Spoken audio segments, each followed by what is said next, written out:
Hola, ¿qué tal? En esta ocasión hablaremos acerca de la historia del feminismo. Como sabemos, el feminismo es un movimiento que últimamente ha tomado muchísima relevancia, por lo cual es muy importante hablar de él.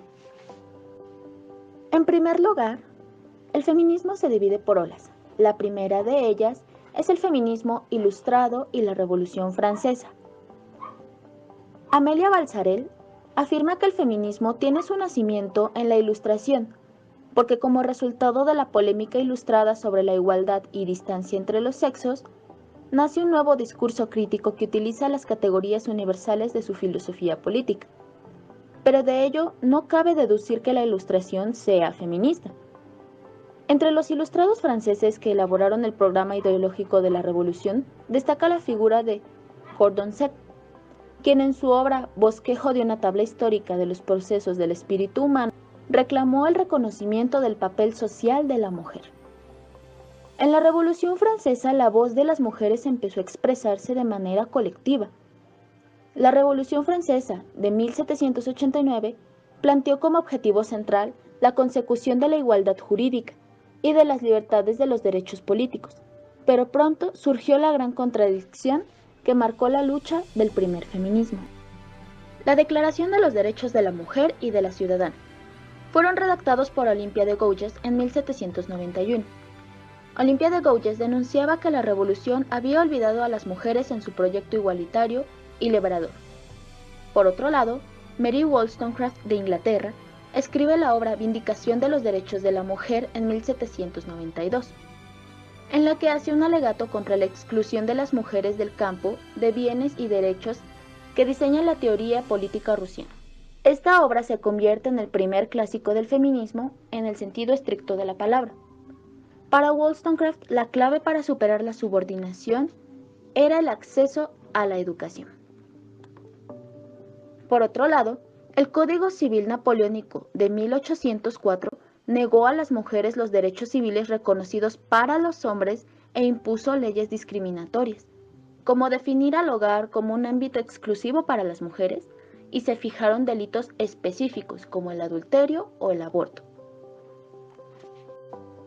Aunque en la Revolución Francesa las mujeres tomaron clara conciencia del colectivo oprimido, esta supuso una derrota para el feminismo, y las mujeres que tuvieron relevancia en la participación política compartieron el mismo final, la guillotina o el exilio.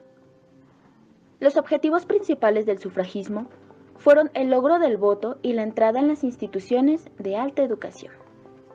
Más tarde, la lucha seguía con la segunda ola del feminismo, que encarnaba al feminismo liberal sufragista. La misoginia romántica. El primero en abordar la reconceptualización de los sexos fue Hegel, que en la Fenomenología del Espíritu explicó que el destino de las mujeres era la familia y el de los varones el Estado, además de que este no podría contradecirse. Schopenhauer añadió que el sexo masculino encarna al espíritu, mientras que la naturaleza es el sexo femenino. La misoginia romántica fue utilizada en contra de la segunda ola del feminismo, como el sufragismo. En Estados Unidos, las mujeres lucharon por la independencia de su país junto a los hombres y posteriormente también lucharon en causas antiesclavistas. Se unieron a la causa y cada vez en mayor medida las mujeres empezaron a ocuparse de cuestiones políticas y sociales. En el Congreso Antiesclavista Mundial celebrado en Londres en 1840, el Congreso se rehusó a reconocer como delegadas a 4 mujeres y en 1848 en una convención se aprobó la Declaración de Seneca Falls, uno de los textos básicos del sufragismo americano. La declaración consta de 12 decisiones e incluye 2 grandes apartados. De un lado, las exigencias para alcanzar la ciudadanía civil para las mujeres, y de otro, los principios que deben modificar las costumbres y la moral. El sufragismo tenía 2 objetivos, el derecho al voto y los derechos educativos. En 1903, las sufragistas cambiaron de estrategia y pasaron a una lucha mucho más directa. Interrumpieron los discursos de los ministros, fueron encarceladas, recurrieron a la huelga de hambre e incluso realizaron actos terroristas contra diversos edificios públicos. En el Estado español, el feminismo llegó más tarde. instaurada la República en 1914. Aquí se aprobó el artículo 34 de la Constitución que reconoce el derecho de las mujeres al voto. En 1917, el rey Jorge V permitió que se aprobara la ley de sufragio femenino, ya que los varones fueron llevados al frente y las mujeres sostuvieron la economía febril, la industria bélica y gran parte de la administración pública de manera eficiente. En 1920 existían varias asociaciones femeninas con diferentes metas, y sus temas prioritarios eran la educación de las mujeres, la reforma del código y el derecho al voto. Al llegar el año de 1928 durante la Primera Guerra Mundial, las mujeres inglesas pudieron votar en igualdad de condiciones, salvo Suiza, que no lo aceptó hasta 1970. La mística de la feminidad. Tras la Segunda Guerra Mundial, los gobiernos y los medios de comunicación en masa se comprometieron a un doble objetivo: alejar a las mujeres de los empleos obtenidos durante el periodo bélico, devolviéndolas al hogar, y diversificar la producción fabril. El segundo sexo, de Simone de Beauvoir, de 1949. En esta obra, Beauvoir no se sabe si consideraba un colofón el sufragismo o la apertura a la tercera ola del feminismo. Simone de Beauvoir analiza a las mujeres como el otro. El sexo femenino es la otra cara del espejo de la evolución del mundo masculino, y aporta un análisis no biologista al afirmar que no se nace mujer, se llega a serlo.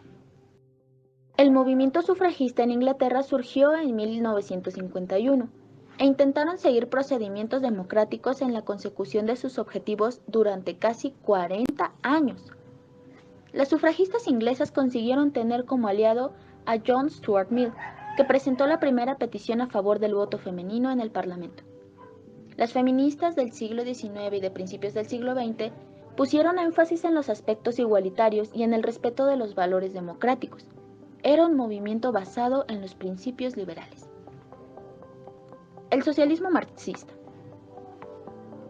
A mediados del siglo XIX comenzó a imponerse en el movimiento obrero el socialismo de inspiración marxista. El marxismo abordó la cuestión femenina y ofreció una explicación a la opresión de las mujeres.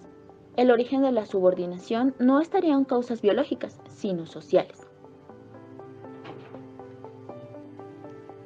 Poco a poco se fue avanzando en esta lucha, hasta llegar a la tercera ola, el feminismo 68ista.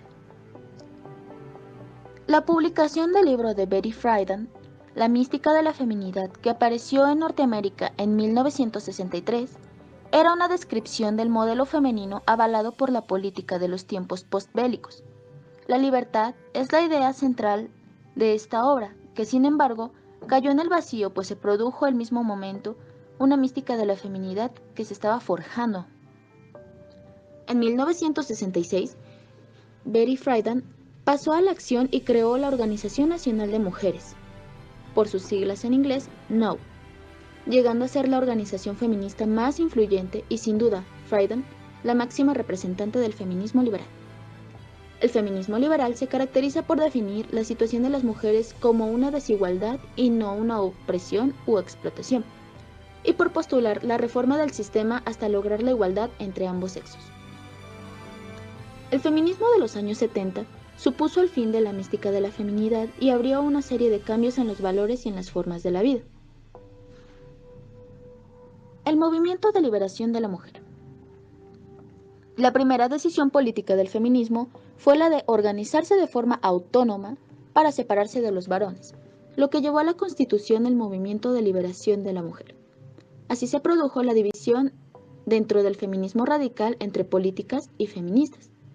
Todas ellas forman parte del feminismo radical por su posición antisistema y por su afán de distanciarse del feminismo liberal.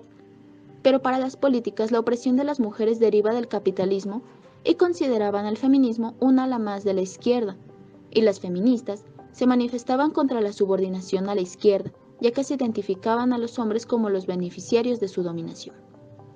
El feminismo radical. El feminismo radical norteamericano, que se desarrolló entre los años de 1967 y 1975, identificó como centros de dominación patriarcal esferas de la vida que hasta entonces se consideraban privadas. Hay que citar dos obras fundamentales: La política sexual de Kate Millett y La dialéctica de la sexualidad de Solomon Firestone, de 1970. Estas obras acuñaron conceptos fundamentales para el análisis feminista, como el patriarcado, el género y la casta sexual. El feminismo radical organizó los grupos de autoconciencia, en los que se impulsaba a cada participante a exponer su experiencia personal de opresión para ser analizada. El feminismo de la diferencia. El feminismo radical estadounidense habría evolucionado hasta un nuevo tipo de feminismo que se conoce con el nombre de feminismo cultural. Mientras el feminismo radical lucha por la superación de los géneros, el feminismo cultural parece centrarse en la diferencia. Se autoproclama defensor de la diferencia sexual, de ahí su designación como feminismos de la diferencia frente a los autoritarios. Se condena la heterosexualidad y se acude al lesbianismo como única alternativa de no contaminación. El feminismo después de los 80. En la década de los 80 apareció una formación conservadora reactiva que intentó relegar el movimiento feminista. Mientras que en algunos países se intentó crear organismos de igualdad para que construyeran un modelo femenino conservador, se siguió la patente que el poder, autoridad y prestigio seguía en manos masculinas. Existía un techo de cristal en todas las escalas jerárquicas y organizacionales. Fueron apareciendo multitud de grupos pequeños e informales, en los que las mujeres se reunían, intercambiaban experiencias, promovían la autoconcientización, etc. En los últimos años, muchos de estos grupos han sido transformados en asociaciones que ofrecen apoyo a las mujeres. Cabe recalcar que la historia del feminismo no solamente son hechos históricos, es algo que aún sigue pasando en la actualidad, y tanto en Latinoamérica como en algunas otras regiones del mundo se sigue luchando por la igualdad, la equidad y de derechos que los hombres parecieran poseer, pero que las mujeres no. Es importante tomar como algo real y como algo necesario la lucha